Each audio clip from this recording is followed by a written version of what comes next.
আমরা স্বাধীন দেশে আজকের এই বিক্ষোভ সমাবেশ ও মিছিল করার তৌফিক দান করেছে।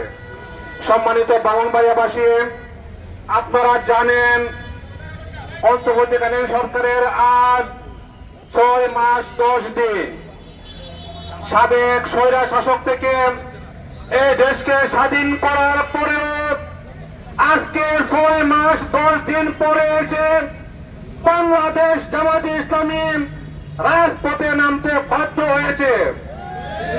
আপনারা জানেন 2011 সালে ব্রিটিশ সরকার অন্যায়ভাবে আমাদের প্রাণপ্রিয় নেতা এটিএম আজহার ভাইকে আমাদের কেন্দ্রীয় অফিসের সামনে থেকে গ্রেপ্তার করে নিয়ে মিথ্যা মানবতা বিরোধী অপরাধের মামলায় মিথ্যা সাক্ষী দিয়ে মৃত্যুদণ্ড সাজা দিয়েছে।